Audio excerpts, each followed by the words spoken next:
चलना है, तुम्हारी मालकिन को लेने जाना है।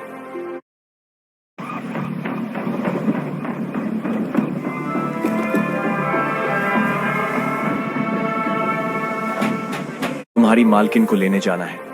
फिर दोनों ससुराल की तरफ चल दिए। उनके पास सिर्फ एक घोड़ा था।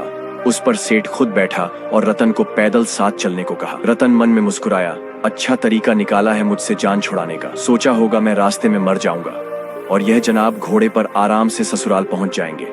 अगर तुझे होश न दिलाई तो मेरा नाम भी लालों के लाल रतन लाल नहीं। कुछ दूर चलने के बाद सेठ थक गया। दोनों एक पेड़ के नीचे बैठ गए। सेठ लेटकर आराम करने लगा और रतन से कहा, घोड़े का ख्याल रखना, मैं जरा आंख लगा रहा हूँ। रतन बोला, हाँ जी सेठ जी, आप बेफिक्र आराम करे, मैं बैठा हूँ। थोड़ी ही देर बाद कुछ सौदागर काफिले के साथ वहां से गुजरे। रतन ने घोड़े की पूंछ का थोड़ा सा हिस्सा काटा और उसे अपने पास रख लिया और फिर घोड़ा उन सौदागरों को बेच दिया। सौदे के बाद रतन एक झाड़ी के करीब जाकर बैठ गया और पूंछ का कटा हुआ हिस्सा एक चूहे के सुराग पर रख दिया, जैसे वह चूहे को पकड़ने बैठा हो। थोड़ी देर बाद सेठ की आंख खुली।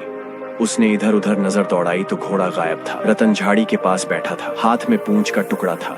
रामू का बेटा रतन लाल, जो अब एक चालाक, हाजिर दिमाग और जुर्रत नौजवान के तौर पर अपनी पहचान बना चुका था। सेठ की हर चाल का न सिर्फ जवाब दे रहा था बल्कि उसी की जुबान में बदला भी ले रहा था। सेठ ने जब आंख खोली तो रतन को घोड़े की पूंछ पकड़े झाड़ी के पास बैठे देखा। वो गुस्से से बोला, रतन, मेरा घोड़ा कहाँ गया? रतन ने मासूम लहजे में कहा, सेठ जी, घोड़ा तो चूहे के बिल में घुस गया।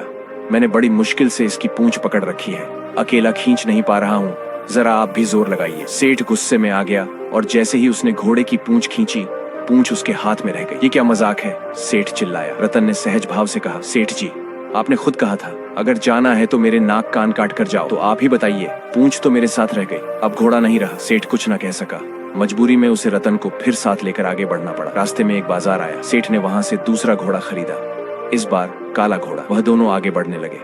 रास्ते में पड़ाव डाला गया। सेठ ने रतन से कहा, यह घोड़ा खास है, इसे खूब रगड़ कर नहलाओ, सारी मैल छीलनी चाहिए। रतन ने बाजार जाकर वो घोड़ा भी बेच दिया और इस बार एक खूबसूरत सफेद खरगोश ले आया। जब सेठ की आंख खुली तो रतन खरगोश ले बैठा था। रतन, घोड़ा कहाँ है? रतन ने बड़ी सादगी से कहा, सेठ जी, आपने कहा था रगड़ रगड़ के नहलाओ। मैंने इतना रगड़ा कि घोड़े का काला रंग उतर गया। अब देखिए, यह बिल्कुल सफेद हो गया और इतना रगड़ा कि वो सिकुड़ कर यह खरगोश जैसा बनकर रह गया। सेठ ने दांत पीसे, मगर शर्त के मुताबिक वह कुछ भी कर ना सका। अब दोनों पैदल चलने पर मजबूर हो गए। ससुराल करीब आ गया था, मगर सेठ भूख से निढाल हो चुका था।